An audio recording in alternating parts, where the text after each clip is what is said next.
Maps tell a lot of stories, but they can also deceive or conceal certain elements. One such undefined factor is the undersea mountain range that runs through the center of the Arctic. It's not visible on ordinary maps, but it's there, just underneath the polar ice. Now, lobbyists from Denmark, Russia, and Canada are rushing to claim the disputed area known as the Lomonosov Ridge.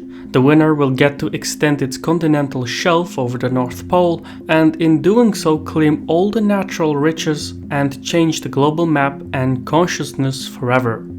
I'm your host Shirvan and welcome to Caspian Report. In cybersecurity there are two types of people, those who got hacked and those who will be. A few days ago our YouTube channel was hacked. In full disclosure, the hack most likely rooted from my mobile phone. While I use NordVPN and other layers of security on my desktop, I haven't applied that same discipline to my phone. So among other things, I'll be using NordVPN's mobile app from now on. It's a security tool that double encrypts data and hides your IP. Now, there's a whole lot more to this story, but if you want to learn more, go to nordvpn.com/CaspianReport, and if you like what you see, use the promo code CaspianReport and get 68% off and 1 month for free on the 2-year plan. Upon discovery in 1948 by Soviet researchers, the Lomonosov Ridge split the Arctic in two pockets, whereas previously it had been assumed that the Arctic body was one hollow basin. The ridge was appropriately named after the 18th century Russian polymath Mikhail Lomonosov, who had predicted 200 years before that such passages, cliffs, and mountains would be found beneath the Arctic ice. More than 70 years has passed since the discovery, and yet it remains one of the most poorly mapped seafloors in the world. Hard scientific evidence is hard to come by because of the extreme climate.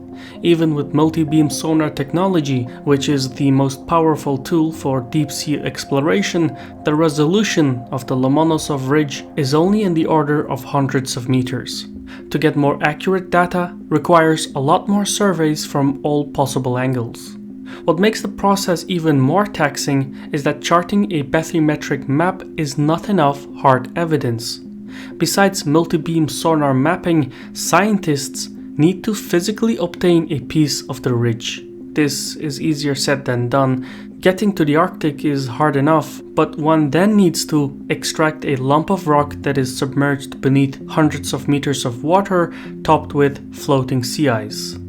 Even when the sample is obtained, scientists need to prove that the piece truly is part of the ridge and not some rock that drifted from elsewhere, which would give false readings.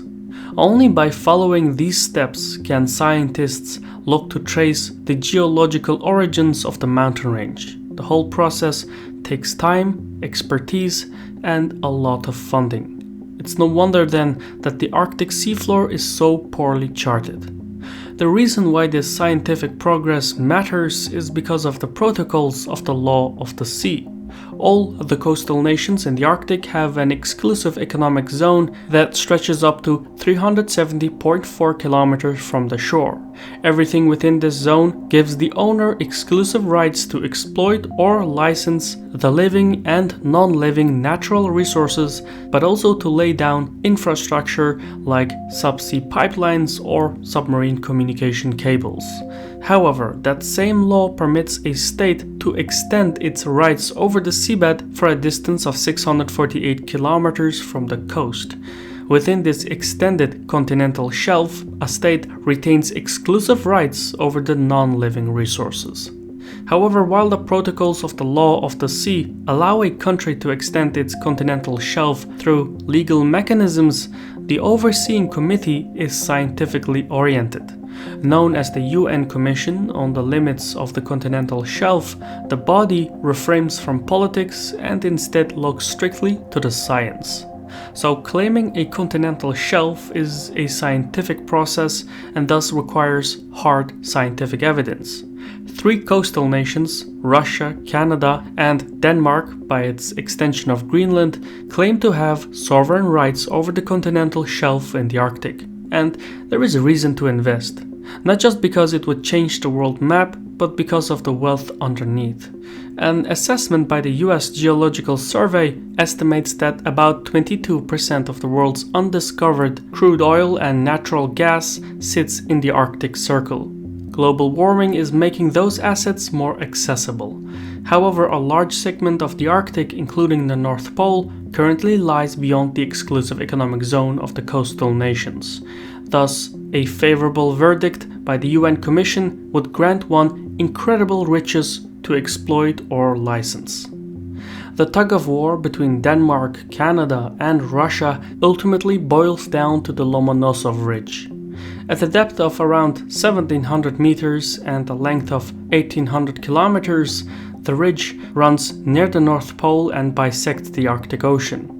It is up to the petitioning nations to find scientific evidence that the ridge is a submerged extension of their respective territories. Russian scientists made their first claim in 2001, but it was rejected for lack of evidence. The Russians then made a second bid in 2015 with new evidence supporting the case for a territory of 1.2 million square kilometers. Last year, in April 2019, the UN Commission declared that the outer limit of the Lomonosov Ridge was geologically similar to the continent of the Russian Federation, more specifically the Novaya Zemlya archipelago and the island of Franz Josef Land. It was a major score for the Russians. Be that as it may, looking from the other end, the Lomonosov Ridge also seems to be an extension of Canada. The same physical samples that Russia used to trace and map the bathymetry of the Arctic were found on Ellesmere Island, which sits in the Canadian Arctic archipelago. In 2013, Canada filed its extended continental shelf claim, but then pulled out because the claim wasn't ambitious enough. 5 years later, in 2019, Canada submitted its second, broader claim, which included the North Pole. The verdict on this is still years away. Yet in the race for the Arctic, Denmark is perhaps the most audacious. While Russia and Canada seek to claim up until the North Pole, Denmark argues that the entire Lomonosov Ridge is a continuation of Greenland, and its legal claim goes all the way up to Russia's exclusive economic zone. That is a bid for nearly 900,000 square kilometers of Arctic space, or about 20 times the size of Denmark. The Danes may be getting ahead of themselves, but submitted their legal claim in 2014 nevertheless. It is still awaiting review. What's interesting is that due to the strategic laying of the ridge, Norway and the United States are unable to make continental shelf claims of their own. So the Norwegians and Americans have to sit this one out. Either way, unless further evidence is presented, it seems like the Lomonosov Ridge is Russian, Canadian, and Danish at the same time. It will take many more years, if not decades, to fully settle the delineation of the Arctic borders. But one thing that must be clearly understood is what's at stake. Sovereignty over the seabed does not change a country's rights or ability to control shipping or carry out commercial fishing. So while the Arctic Sea is opening up and new shipping corridors are taking shape, an extended continental shelf will have no impact on such activities. Resources within the water and airspace beyond the exclusive economic zone belong to everyone and are regulated by international law. Ownership over an extended continental shelf is all about what's in, on, and under the seabed. Deposits of crude oil and natural gas are the primary commercial appeals. However, with the current price of oil, extracting Arctic hydrocarbons is economically not feasible. It might eventually become more feasible in the future, but this is a long-term consideration. As far as we know, there is nothing in the Arctic seabed that is commercially worthwhile as of this report. Usually, when maritime claims overlap, the parties settle through the principles of equidistance, basically splitting the area at the center. However, such reasonable resolution will not do in the Arctic. Beyond resources, there is something symbolic at play, the chance to claim ownership over the North Pole. Long perceived as a source of myth and folklore, the North Pole holds tremendous symbolic value.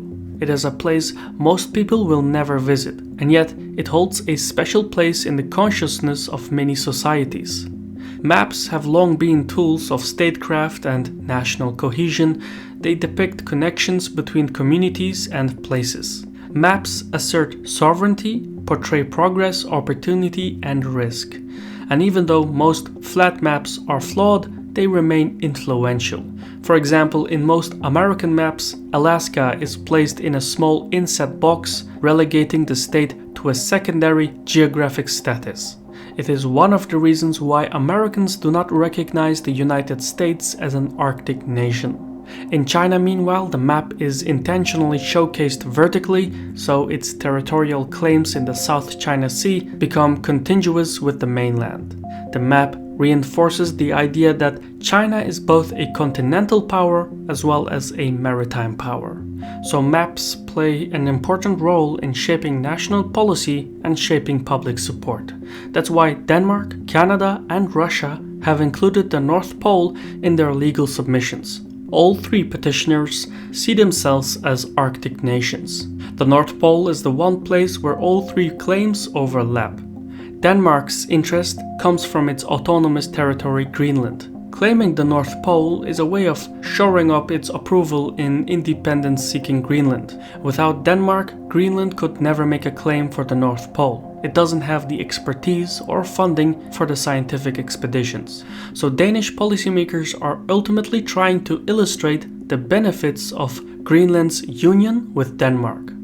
For Canada, the Arctic has long been central to its national identity, with about 40% of its territory sitting in the Arctic Circle. However, Canadian scientists never intended to claim the North Pole. That was a political decision. When Canada filed its first claim in 2013, the borders stopped shy of the pole. The government pulled the claim at the last minute, costing more than $100 million in research expenses, and a new claim was filed that covered the North Pole. So claiming the pole is a matter of national prestige, it scores political points for the ruling government, and it plays into the narrative of Arctic sovereignty. The Russians have a like-minded outlook. Russia is seeking to develop the North Sea route across its Arctic coastline, and one of the goals of Russia's Arctic policy is to connect its Pacific fleet with the Russian heartland and with the other fleets. The Northern Sea route, which goes from Murmansk to Vladivostok, is to be the spine of the Russian Navy in the next 10 to 20 years. To support the logistics of such a corridor, Russia is revamping its Arctic military infrastructure. It currently has 4 Arctic Brigade combat teams, 14 new operational airfields, 16 deep-water ports, and 40 icebreakers with an additional 11 in development. Canada has little to compare, and Denmark has even less. However, the costs of this Russian mega-project are in the tens of billions. Thus, to justify the program, the state promotes the idea of Russia as an Arctic nation. Claiming the North Pole is therefore the ultimate publicity stunt.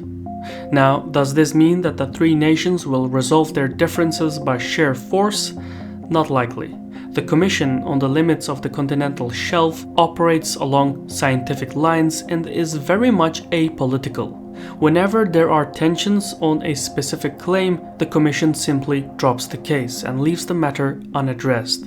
So it is in the interests of Denmark, Canada, and Russia to commit to an orderly and peaceful settlement. Though the archipelagos and islands in the Arctic Circle hold strategic value, the race for the North Pole is primarily meant for political consumption. Given what's at stake, none is likely to relent, because sometimes the perception of power is more important than physical might. I've been your host Shirvan from Caspian Report. Please leave a like, comment, and subscribe for the algorithm. Thank you for watching, and Savol.